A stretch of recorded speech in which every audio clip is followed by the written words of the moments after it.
Ribosome खुरदुरी अंतः द्रव्य जालिका पर स्थित होते हैं जो प्रोटीन संश्लेषण का काम करते हैं। हमने देखा था कि इस प्रकार से जो नलिकाकार संरचना होती है इसमें कुछ दानों के समान संरचना पाई जाती है जिसको हम राइबोसोम कहते हैं, और इस राइबोसोम की उपस्थिति के कारण ही एंडोप्लाज्मिक रेटिकुलम या जो खुरदुरी अंतःप्रद्रव्य जालिका होती है उसमें प्रोटीन का संश्लेषण होता है। अब अगला पॉइंट, खुरदुरी अंतःप्रद्रव्य जालिका में कुछ पाचक एंजाइम्स का भी निर्माण होता है। तो यहाँ पे जो खुरदुरी जो एंडोप्लाज्मिक रेटिकुलम होते हैं इसमें कुछ एंजाइम्स का भी स्रावन होता है जिसको हम क्या बोलते हैं, पाचक एंजाइम्स। अगला पॉइंट, गाल्जी उपकरण की जो खोज थी सर्वप्रथम केमेलियन गॉल्जी ने की थी और इसी के नाम के आधार पे इसको गॉल्जी उपकरण या गॉल्जी बॉडी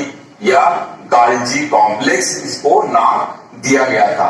अब यह जो गॉल्जी उपकरण होता है यह एंडोप्लाज्मिक रेटिकुलम या जिसको हम अंतःप्रद्रव्य जालिका में जो निर्मित पदार्थ होते हैं उन पदार्थों का इसमें जो होता है संचयन होता है। इसके अतिरिक्त गॉल्जी उपकरण जो होता है वह लाइसोसोम के निर्माण में भी महत्वपूर्ण भूमिका निभाते हैं। अब अगला पॉइंट, अगले पॉइंट में दिया हुआ है कि लाइसोसोम कोशिका का जो अपशिष्ट पदार्थ होते हैं इसका निपाटन करने का एक तंत्र है। हमारे कोशिका में जैविक क्रियाओं के दौरान विभिन्न पदार्थों के द्वारा कुछ टूट फूट या कुछ प्रकार से टुकड़े होते हैं, इसको क्या करता है, यह साफ करने का या इसको पाचित कर देता है, जिसके कारण कोशिका क्या होती है, साफ सुथरी करने का यह काम करता है। जब कोशिका क्षतिग्रस्त या मृत हो जाती है तो लाइसोसोम क्या हो जाते हैं, फट जाते हैं। लाइसोसोम इस प्रकार से यह थैलीनुमा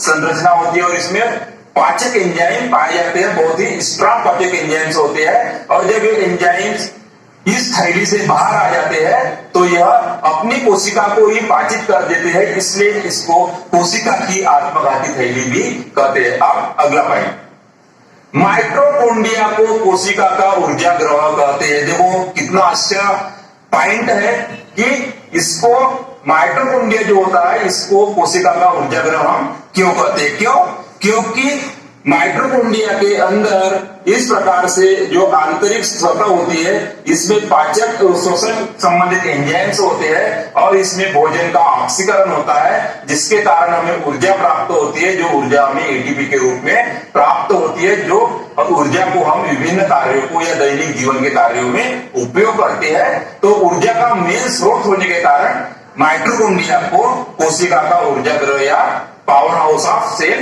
कहते हैं। अब अगला पॉइंट, प्लेस्टेड जो होते हैं पादप कोशिकाओं में होते हैं, यह दो प्रकार के होते हैं, क्रोमोप्लास्ट तथा ल्यूकोप्लास्ट। क्रोमोप्लास्ट जो होते हैं यह रंगीन प्लास्टिड होते हैं। विभिन्न प्रकार के पौधों में जो कलर होते हैं, जैसे फलों का कलर अलग अलग पौधों में अलग अलग होता है। आपने पत्तियों के कलर में भी देखा होगा कि कुछ पत्तियों में चितकबरे प्रकार के अलग अलग कलर होते हैं। आपने फूलों का अलग अलग कलर देखा होगा। तो ये सब कलर जो होते हैं यह क्रोमोप्लास्ट के कारण होते हैं, जबकि ल्यूकोप्लास्ट होता है यह श्वेत तथा रंगीन होता है। और यह ल्यूकोप्लास्ट जो होता है यह जड़ों में पाया जाता है, जो कि भोजन के संचयन में महत्वपूर्ण भूमिका निभाता है।